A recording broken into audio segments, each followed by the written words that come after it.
So again, good afternoon, everyone. I'm Leonardo McClarty and president of the Howard County Chamber, and like to welcome each of you to our GovConnects Scale Up series.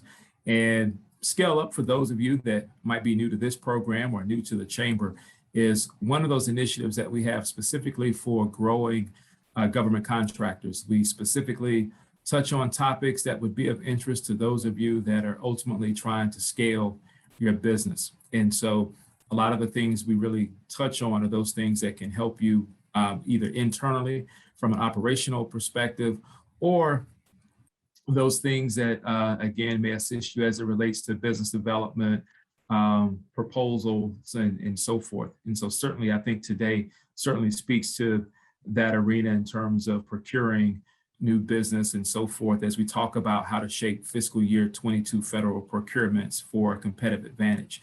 And this is, as you see here, part one of three. And so we'll have, over the next 3 months, we'll be covering topics that really speak to procurement opportunities as we enter this new fiscal year. And so really excited to have with us our moderator in Shirley Collier, who's the president of Scale to Market.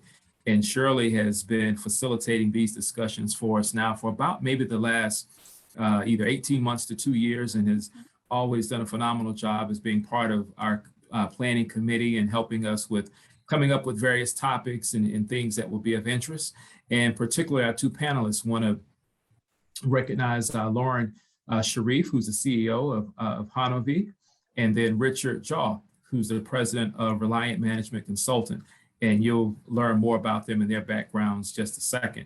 But what I want to do is just quickly recognize our sponsors here. So GovConnects, we're fortunate to have annual partners that really help to provide the content that many of our members, as well as our guests, have come to appreciate. And so certainly want to just recognize and acknowledge our lead entities in Tower Federal Credit Union and Katz Abosh, followed by Uninet, BDO, Reliant Management Consultant, Aronson, Edwards Performance Solutions, and HR Anew. And so we definitely want to thank them for their support. Also want to bring to your attention just some other upcoming events. And so again, I touched on the fact that this was a 3-part series. And so the second part of this Scale Up series that's coming up is going to be in October. And this is referencing the GSA's new services multi-award contract. And so again, this definitely promises to be a tremendous discussion. And so one of the things that's certainly a positive about the virtual environment is that it does allow us to be able to secure speakers that sometimes would be a little bit more difficult based upon where they're located. And so certainly we are pleased to have with us Bounce Quarry and Lee Tittle, who both are with GSA. And so again, that's October 20th. And then also, just from a general chamber event, our annual signature event. And so we certainly are looking forward to that on October 9th at Turf Valley. And then 2 other events for those of you that have maybe young decision makers. And our Young Professionals program is also going to be talking about cognitive flexibility on October 6th. And the other event that is always a hit, no matter what industry you're in, is our annual economic forecast breakfast with Anirban Basu. And so again, we'll have Anirban a little bit earlier this year. So hopefully before he really starts to hit his speaking circuit, and you'll be able to hear him first with us on October 26th. And so certainly details on these programs can always be found on the Chamber website. And so with that, I'm going to get ready to stop the share on this end. And I'll just introduce my fellow Chamber team members, and Megan McClure, who is our communications manager, and also Morgan Simonet, who's our director of membership and external affairs. And I think I saw Lynn come on for a second, so she may be in hidden mode, but Lynn is our director of operations. And so thank everyone for joining us. And so I am now going to turn things over to Shirley Collier, who will further set the framework for our conversation this morning, and also introduce our our panelists and their backgrounds and so forth and get us started. So Shirley, feel free to take it away. Great. Thank you, Leonardo. My name is Shirley Collier. I'm the president and founder of Scale to Market. We help small, high potential businesses grow and prosper in the federal marketplace. The key to success, without a doubt, is to shape opportunities well before the RFI, well before the source of salt notification, and certainly before the RFP hits the streets. So that's going to be the context of our discussion today. But before we get started, we will be sending out a copy of the slides I'm going to be sharing with you in a minute, and any other documents or references that I mention in the lecture that I'm going to be giving you in just a minute. We'll send all that to you as a participant, but you have an option to opt out, to not share your contact information with the panelists. So Megan, if you will put that poll up, please, to allow people to opt out. We will have Q&A at the end. So I'm going to talk for just a few minutes. I have some slides. I'm going to kind of give us some context for ethically and legally shaping upcoming procurements. And then I'm going to ask Lauren and Richard to come on and give us their experiences and ask a few questions. And then we're going to open it up to Q&A. So I'm going to share my screen. So give me just a minute here.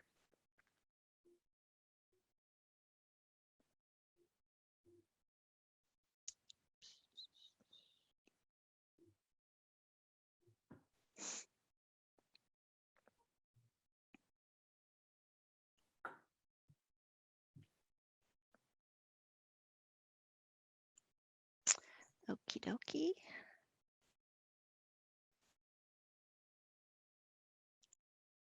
Okay, can everyone see my screen? Yes. The PowerPoint? Okay, good, thank you. So the first item, let me see if I can make this. There we go. The first item is that I'd like to share with you here is the agenda, what we're going to be talking about today. And we're going to be talking a little bit about the FAR, so please bear with me. I promise not to use too much lingo, but I think it's very important to understand what the regulations not only say, but what they encourage, what the framework for success is, some situations and pitfalls to avoid, lessons from the field, which is where Richard and Lauren are going to be coming in, and then we'll have a Q&A at the end. So my very special guest today, Leonardo mentioned them, but I'd also like for them to just say hello. First is Lauren Sharif, President and CEO of Hanavi. So Lauren, you want to say hello? Hi, everybody. I'm glad to be with you guys today. Thanks for joining. And Richard Jaw, President and CEO of Reliant Management. Richard, you want to say hello? Yep. Thank you. Good afternoon, everyone. Great seeing everyone today. Pleasure to be participating. So Lauren and Richard will have an opportunity to introduce themselves more thoroughly before we bring them on, but I want their background to be fresh in your mind when they are speaking. So I'm just going to be sharing a couple of things first to sort of lay some groundwork. There are many misunderstandings by contractors and federal employees alike that are involved in the acquisition process about how to engage in legal, ethical, how the government frames it as pre-solicitation communications with one another. Beginning with the fact that it is possible to do that, it is legal and actually encouraged by the FAR, or the Federal Acquisition Regulations. I speak frequently on this topic to clear up some of these misunderstandings so that both contractors and the federal government can benefit from enhanced communications as envisioned by the Office of the Federal Procurement Policy, OFPP, which is a subset of OMB. So let's start with some of the basics. Why does the government allow their people to talk to vendors prior to issuing solicitations? Talking to industry early and often allows the government to get a better idea of what is commercially available. Experience has shown that if the government doesn't have a good understanding of what's available in the marketplace, they can make some pretty big planning errors, and that can lead to protest, it can lead to less competition, and often higher prices. So without pre-solicitation communications, there are fewer new vendors in the federal sector, and that often means less innovation. So what I hear a lot from my clients is that contracting officers just are not allowed to talk to vendors, or at least it feels like the government won't talk to me. They don't respond to emails or calls. So what's going on with that? So it's not that the government doesn't want to talk to us or doesn't want to respond, but they are under enormous time constraints. There's been a brain drain out of contracting offices government-wide. So many times the contracting officers, contracting specialists, other personnel in the contracting office are relatively new. So they're still coming up their own learning curve. Sometimes the information that we as vendors provide to them, they perceive as irrelevant. Like, why are you telling me about this? And other times it's just information overload. They just have too much information and they can't sort through it. The other is fear of protest. And I hear this most often from contracting side of the house, is that there's a misunderstanding among them that if they talk to vendors, especially if they have one-on-one communications with vendors, that their procurement is going to be protested.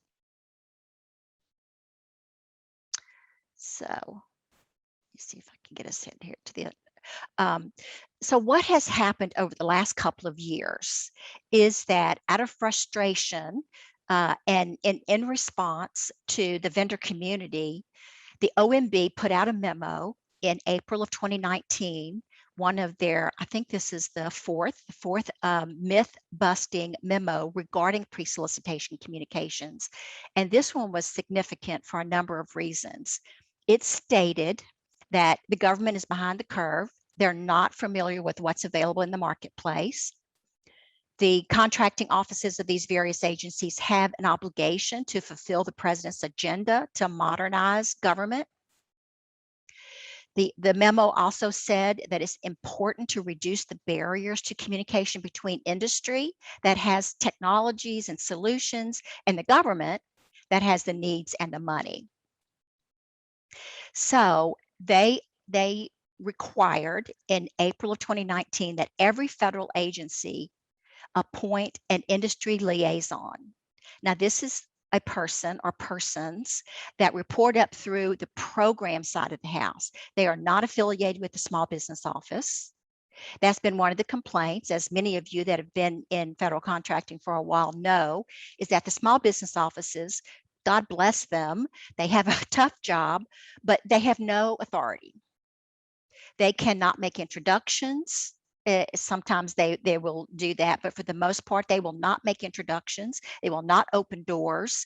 They will not set up capability briefings for you. They'll basically say, this is how the agency works. It's extraordinarily frustrating for those of us that are on the vendor side. To solve that problem, they each now have an industry liaison. So one of the things I'm going to send you is a link to this website, the OFPP website, that has the list of industry liaisons. These people are empowered to march vendors into the offices of decision makers, to make introductions into the contracting office, to set up capability briefings, set up demonstrations. So they are there to sort of close that gap. So I think that's one of the first things that I wanted to make sure everyone sort of tuned into today, is that if you are not familiar with the industry liaisons and that for the agencies that you're targeting or the agencies where you maybe already are and you want to radiate out into other sections of the agency, then definitely find out who your industry liaison is. Okay, a couple of clarifications on the regulations. The FAR actually encourages effective communications between government and industry.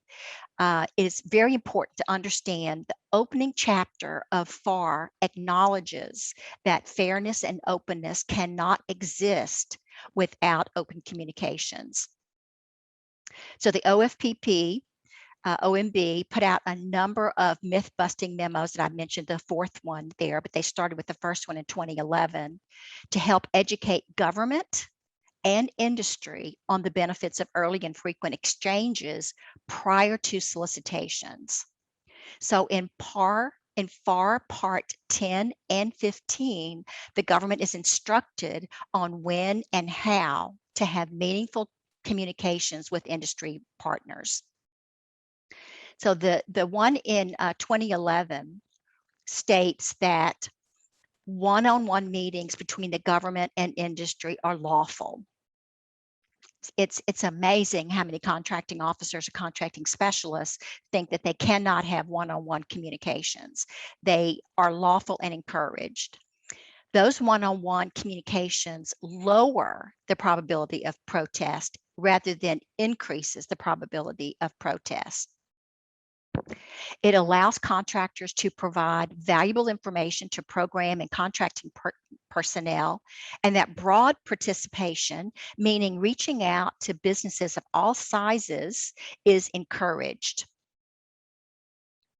Industry days and conferences add value. I don't know how many times I've been to what were supposed to be conferences, GovCon conferences, and the only people that were there, the contractors or representatives from the small business offices, but no decision makers are showing up at these government contracting conferences. So the OFPP has not only reiterated this, but emphasized this in a number of additional memoranda that they are encouraged to mingle with industry, that it is okay and is actually encouraged. And one of the practices that some contracting officials have is just to do general marketing research. They'll go out on the internet, they'll look on websites, and they think that they're getting enough information. The OFPP said that exchanges, one-on-one communications and exchanges are much more productive than just going out and doing this general marketing research. What has changed over the last couple of years is accountability. That means that contracting offices have to review and update their vendor communication plan. They have to work with liaisons. They have to post to their liaisons, or they have to provide training to employees on how to engage with industry. Now that's relatively new. You'd think, oh my gosh, of course, that has been their job for 50 years, but there was never any enforcement of that. Just over the last 5 years, that has become now a requirement. So contracting offices are judged, they're evaluated, and their career advancement is now dependent upon at least one of these factors, which is communicating with industry.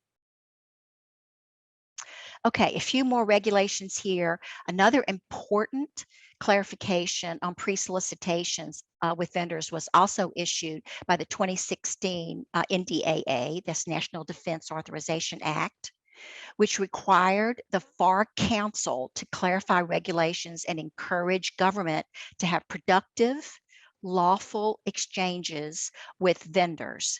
They restated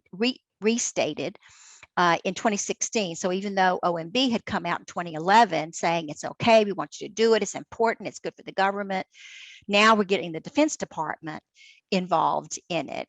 And they reiterated the same thing that OMB had said, and that is one-on-one meetings are lawful and necessary to promote innovation with the government.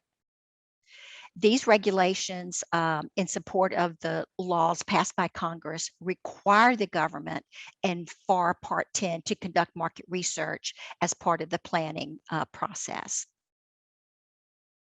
So exchanges with program and contracting professionals are more productive than just looking at general marketing materials and browsing websites, which is what some government officials do. So the government wants you, they want your ideas, they want your innovative solutions. Okay, so the last topic I want to talk about here real quickly, just to make sure that there's not any misunderstanding about this, because sometimes people, vendors, us, we are concerned about being conflicted out, that if we in fact have some communications with contracting officers or program personnel, that we then cannot bid on the work that we have been teeing up. So I want to clarify what that looks like. So unfair competitive advantage is based on unequal access to beneficial competitive information. And there's a nuance here related to paid versus unpaid advice. So if you are paid by the government to give advice on upcoming procurement, you cannot compete for that work, and that makes sense. But if you're not paid, so if as part of the sales process, you go in and you make a recommendation on an approach, a technology, a strategy, and the government adopts that and it comes out in the RFP, you're not conflicted out. FAR Part 9.505-2 states that no COI will exist if you're acting as an industry representative. And those of us that are in business development, that's exactly the role that we play. If the requirements are under government supervision and control, which they are, if we're there just selling to the government, of course, we can't issue the RFP or the RFI. So if the government is in control, they are getting multiple input sources, which they are. It would be nice to think we don't have competitors, but they're definitely talking to our competitors. And we have no input on crafting the statement of work or the PWS. Then there is no conflict of interest. Now, that doesn't mean that you can't see the statement of work or PWS. You are allowed under the FAR, prior to the solicitation coming out, to seeing draft statements of work and PWSs.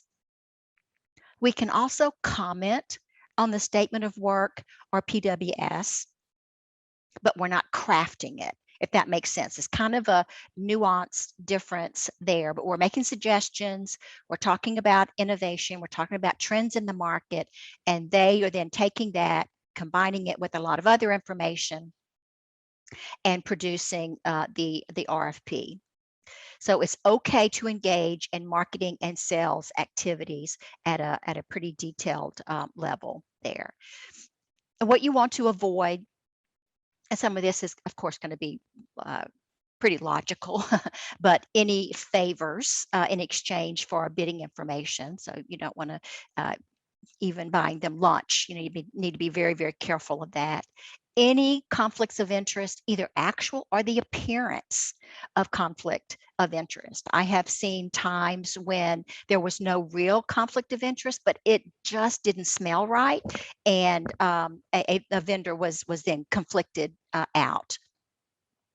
So any kind of impropriety or bias, any kind of preferential treatment or collusion, contracting officials can't share your proprietary information with other vendors. So you don't need to worry about if you have it marked as confidential or proprietary, they are not allowed to share it with your competitors. not only during the actual RFP and proposals, but anything that you give to them prior to the solicitations is also considered confidential, and they can't share your information with other vendors. So unequal access to information is not allowed. And I want to clarify something here. It really makes me mad that there are data aggregation companies, which shall go nameless, but they aggregate data from a number of sources. SAM, FPDS, websites, and so forth. They'll aggregate them and then charge you a service, and they're fabulous. There are several really, really good ones. But sometimes a salesperson for those data aggregation services will say, oh, we have some proprietary information. We have the inside scoop. We know what's going on with this procurement. If they got that information from someone in the government, that's actually illegal. So the government is not allowed to give any of the data aggregation services any information that's not already public. The benefit of these data aggregation services is that they organize it and make it easy for you to keep track of, because the data is scattered. No matter how much the government tries to aggregate it on SAM, it's still kludgy and so forth. And so that's what these data aggregation services recommend, or that what they do. And I recommend that you get a data aggregation service, because it will definitely help you save a lot of time. Okay, so those are the things I wanted to share with you. So I am going to now ask Lauren and Richard to come on board here, and I'm going to stop sharing.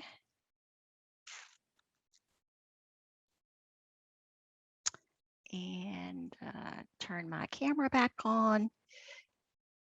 Okay, so Lauren, if you would be so kind, tell the audience a little bit about yourself and your company. Sure. So my name is Lauren Sharif, and I'm the president and CEO of Hanovi. We specifically specialize in providing systems engineering and integration to the Department of Defense, as well as software engineering to multiple civilian agencies. Excellent, thank you. And Richard? Thank you. Richard Jaw with Reliant Management. I am the president of the company. We specialize in conducting system safety analysis, aircraft aerospace management, and also infrastructure management for the Department of Defense. And we don't do much in the civilian side, but just the Department of Defense. Okay, excellent. So I've asked Lauren and Richard two things to come prepared to discuss today. First is what is their advice based upon their experience, and then what are some of the challenges or obstacles that they've had to overcome. So Lauren, why don't we start with you? What are your lessons learned? Sure. So one of the lessons that I learned is the importance of directly speaking and introducing yourself to program managers and other key personnel at those agency events. It's very critical to do that. How I've done that in the past would be potentially getting someone else that I knew was familiar with that agency representative, getting an introduction from them. Another one is handing out my business card. I've seen that handing out the business card really helps with name recognition. So when that proposal does come in, or when an RFI does come through, they kind of know and have seen your name before. So they're very open to wanting to learn more about you at that point. Sorry about that. My light's going out. Try to get my light to come back on. It might be a little dark for a little moment. And also potentially, I've done this before too, is mentioning a connection within their agency. So if I know that, you know, I had a personal relationship with, or a business relationship with someone within that particular industry or agency, I'll go ahead and mention them and ask them, hey, do you know such and such? We've worked together on X, Y, and Z. So it brings a level of familiarity. And then the last thing that I've done is I will specifically mention a particular opportunity or ask a question about that opportunity. So that takes a little bit of research prior to actually coming to the agency event, but really understanding what they're looking for, you know, what type of opportunity is a hot topic on their mind, and speaking on that opportunity, because handing the business card out and doing that really gets some good recognition and shows that you're paying attention to what's going on at their agency. Excellent. So, Lauren, let's say that you go to an event and you get a business card of someone in a contracting office, and you follow up after the event and crickets. They don't respond. What do you do? Sure. Persistence is key. So keep following up those individuals, and I guarantee that you'll probably see some of those individuals again. So, if they don't respond to you at that point, sometimes I've just gone up and said, hey, I know before at another event, I know we talked before, wanted to continue to, our conversation. Here's my business card again, and just keep kind of plugging away at it. That's what I've done in the past. Excellent. Yes, persistence definitely pays. Yeah. What is your other lesson learned? Oh, my other lessons learned would be pursuing as many contract vehicles as I possibly can. I know over the past couple of years, we've really plunged hard forward with pursuing those contract vehicles. It's kind of an ongoing discussion point in the industry right now that the contracting vehicles are kind of the way of the future. So, unless you were pursuing those contracting vehicles, I've been told by small business offices and small business representatives within agencies that if you don't have particular contracting vehicles, they won't even work with you. So it's really important to make sure that you get on those contracting vehicles. And I always thought, in the past, I'm a small business, what can I really bring to the table? Can I be a prime on these GWACs and IDIQs? And sometimes the answer was absolutely I can, and other times it wasn't. So I, started to think about how can I get on these contracting vehicles? And my biggest advice would be don't be afraid to actually create your own teams, because when you create your own teams, you really can get, a piece of the pie, but also you can really boost your capabilities by partnering with other small businesses to get you on that vehicle. Absolutely. And I want to underscore that, in fact, some agencies like to give preferences to teams of small businesses. So there is a fallacy that you need a big guy to partner with in order to win a large contract, and that's not always the case. So Lauren, Leonardo mentioned at the beginning of our session that next month, the GovConnects session is going to be on the GSA New Services MAC. That's the one that they've been calling BIC-MAC. Yes. If you've heard anything about that. Yes. So you'll be particularly interested in attending that session next month. Absolutely. It's a great session. Good. So Richard, what are your lessons learned? Some of the lessons that we have learned, our company, we have multiple different contracts and multiple different projects going at the same time. So one of the ways that I've learned in my career essentially to conduct business development is to look at what the agency that you're targeting, find a target agency, and then figure out what they're procuring for the next fiscal year or what they need procurements for. With that knowledge, also looking at expiring contracts and looking at those basic items that may seem basic, however, they play a big impact, because when you are, as a segue from what Lauren was saying, when you're giving those business cards out to those contracting officers, program managers that are looking for services and products, they are looking for services and products that fulfill a specific need to their projects. And by you coming in there, being able to fulfill that specific need, you're putting yourself at a higher competitive advantage in getting those contracts.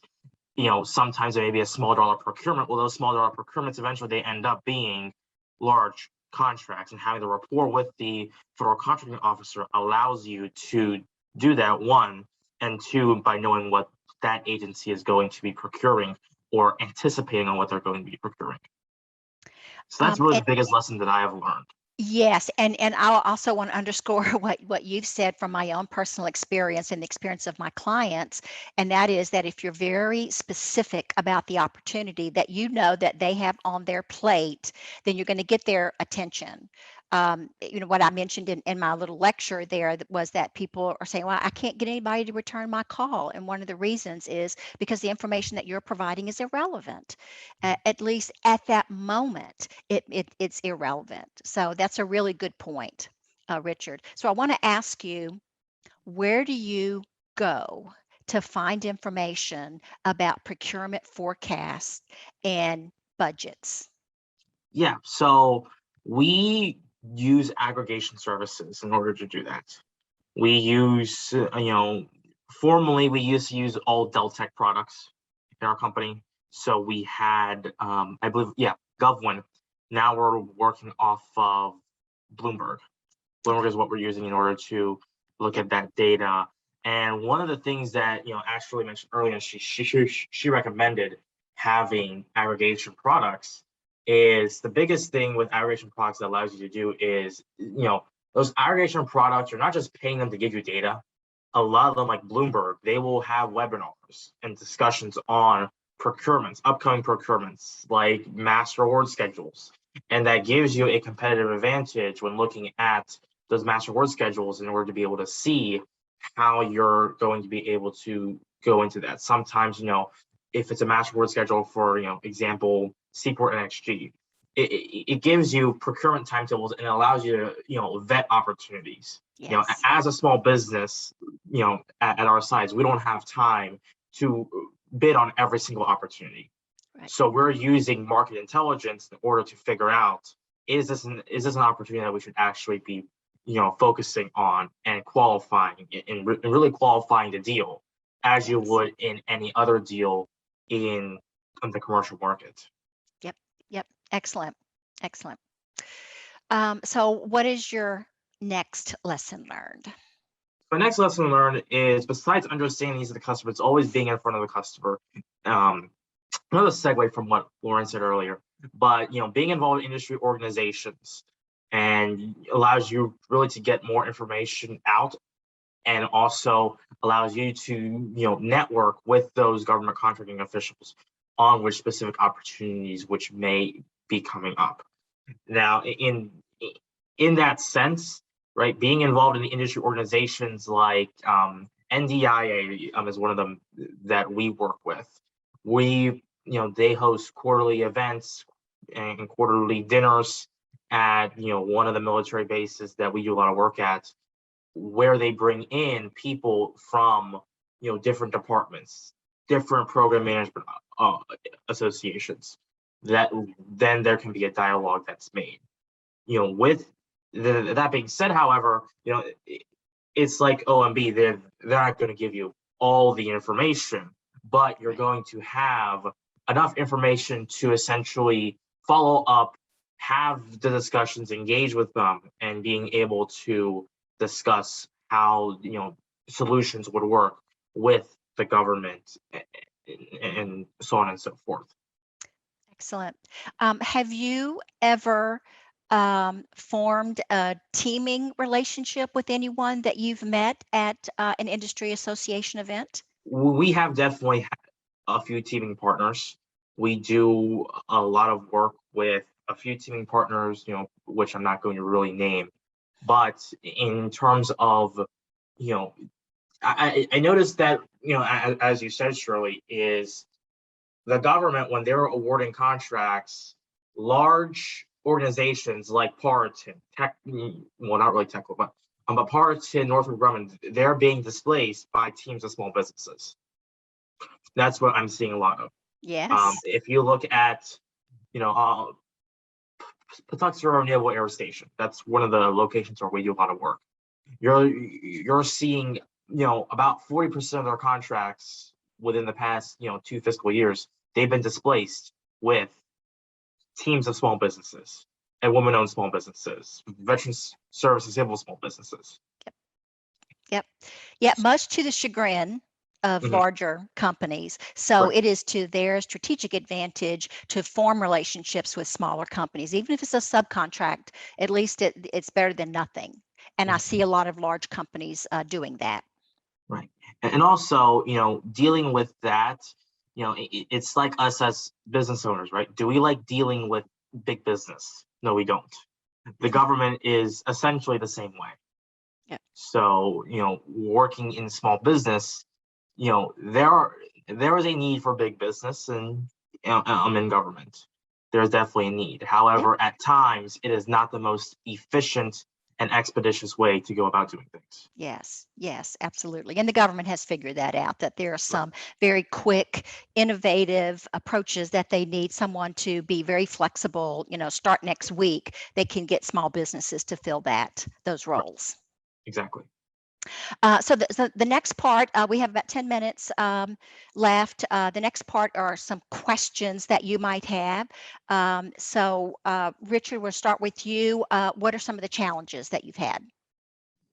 So some of the challenges that we've had is, obtaining more contracts and projects throughout the years that we've been doing this is really, we have projects, but it's like, okay, which project do we list? And yes, it is a factor of which agency it is, but within that, it's, functional area. How do you define that functional area? What exactly is defined as that functional area? And that's really where one of my struggles is in the government contracting past performance field.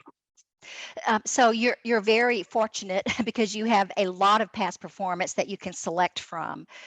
So that's a good problem to have, Richard.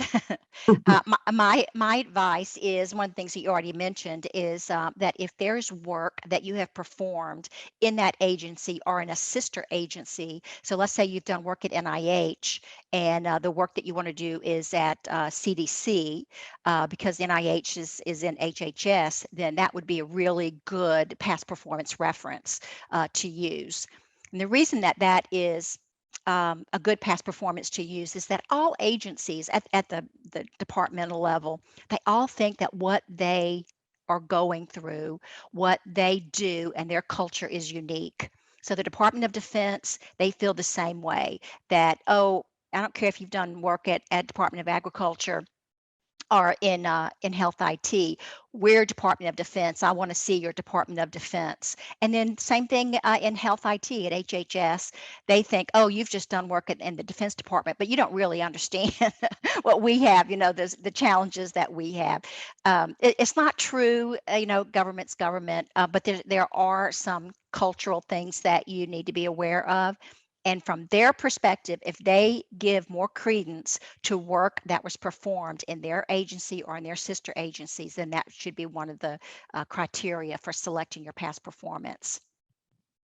The second criteria, I would say, as close as possible to the circumstances of the new procurement. So let's say that an agency has had a security breach and they're looking for someone to come in and do some mitigation and set up some rules. If you've done something similar, even if it was at Department of Agriculture, if you've done exactly that kind of work, that of course is going to be a really good thing for you to do. And then the third point that I would say recommendation is the technology. If there's a technology that they have preference for, and you have that technology, then and you have deployed that technology in another environment, they're very risk averse. So if you can mitigate their risk for adopting technology by saying you've already employed it at another agency, then I think that would resonate with them. Okay, what about you, Lauren? What questions do you have? Sure. One of my questions that I have is, how do you grow within the DoD market as a small business and obtain those prime contracts without partnering with those large businesses? Some of the experiences that we've had is that we've always partnered with larger businesses for those large DoD acquisitions, but we want to start moving into priming some additional contracts within the DoD space. Yes. So we mentioned earlier about partnering with other smalls. I think that's something that you should definitely consider. And I think that you are already on that path. The other thing that I might suggest, if you are not already in a mentor protege relationship, sometimes a really good mentor can be a company that has within the last couple of years graduated from the Small Business Set Aside program. So they may be a $50 million company. They have more resources. They have a lot of lessons learned, and you might be at 5 to 10 million. They would be a really good mentor, and you can form a joint venture and go after larger opportunities. So I wanted to kind of mention that. Because you're a woman-owned small business, you should definitely leverage that. Do you have any WOSB set-aside contracts? Not at the moment, no. It's kind of still coming into, I know the 8A program and all of that, they've really kind of mastered that in the industry, but the women-owned small businesses is such a newer program for actually direct awarding those women-owned small business. Yes. We're still kind of pushing with our customers to get on board with that and really push forward.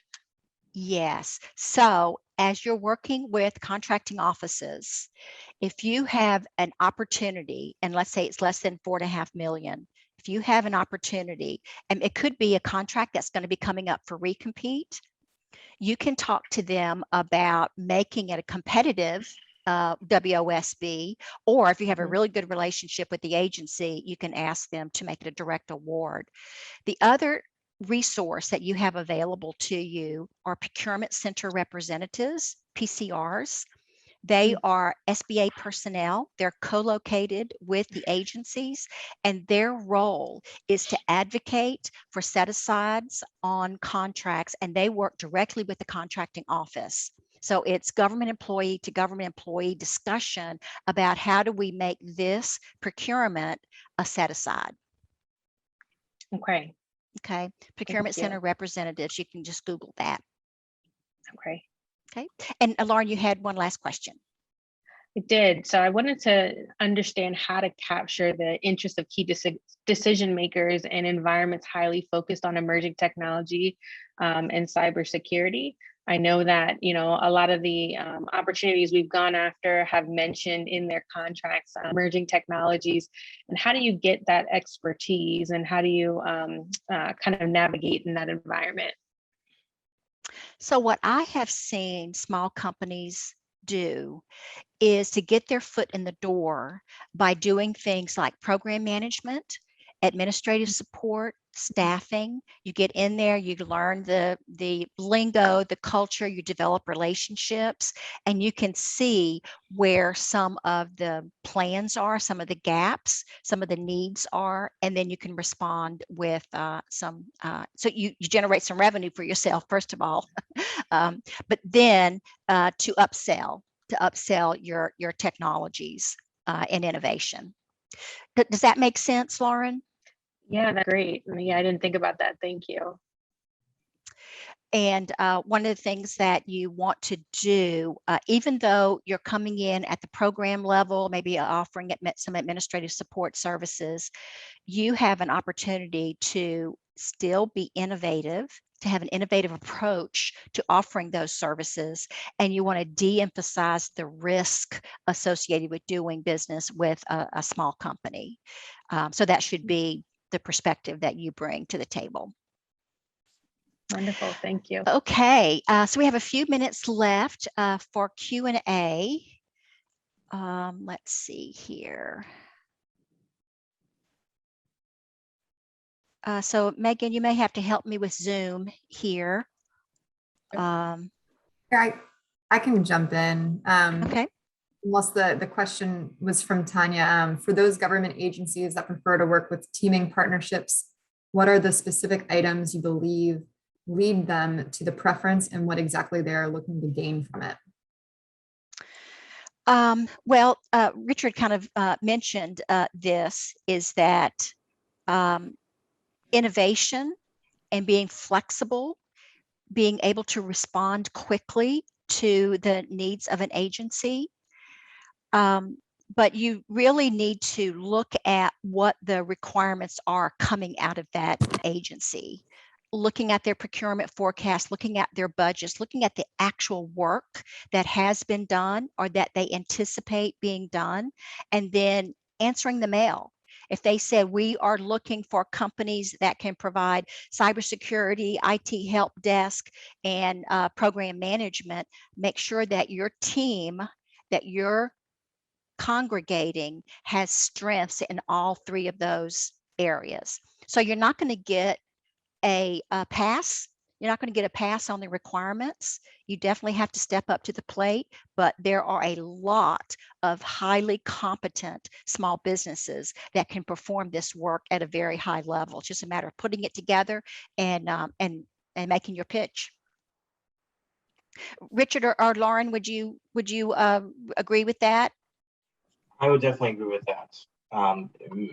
Making the pitch, and also, definitely, as I have learned, reading the emails that, may seem like they are in junk, but they're really not. They are, some of them, not all of them are actually, we have gotten some good opportunities out of, reading our junk folder sometimes. Good, good. So Morgan, was there any other questions that came from the audience? Those are the only ones that I've seen. So if anybody else does have a question, please feel free to raise your hand. If not, I'll wrap things up. Okay. All right. I think that's it. Thank you so much for your attention today. And thank you, Lauren and Richard, for your wisdom and sharing it with our audience. Thank you. And if you all just give me one moment, I'm going to stop the recording and put us in gallery view. So because we have our multiple team members on and Leonardo jumped off, I'm going to ask you to please raise your hand if you do not want to receive the information today. I'll give you about 10 seconds. Raise your hand if you do not want to receive the information. If not, you will get it. I believe the poll ran earlier today as far as sharing your information. Leonardo had gotten that out. And I'm going to quickly share my screen. And here we are. Do we all see my screen? Beautiful. All right. Yes. So thank you once more to the moderator, to Shirley, as well as Lauren and Richard. And thank you, as always, to our GovConnects annual partners. We could not do this without you. Our upcoming events, don't miss the next Scale Up, especially if you enjoyed this one. It's definitely going to be a very good topic for you to learn about. And then our signature event is only, 11 days away. I can hardly believe it. So if you want to head to Turf Valley for a night out, we would love it to see you there. And then our additional upcoming events are our conversation about cognitive flexibility with our YPN group, and then our economic forecast breakfast, which is a tried and true program that everybody enjoys. So without further ado, you all have a great day. If you are not a member and you would like to learn more information about becoming a member, feel free to reach out to myself or Blaine. We'd be happy to discuss our other programs that we have to offer, and we look forward to seeing you again. Thank you, Morgan. See you next month. All right. See you very soon. Take care, everyone. Bye. Take care.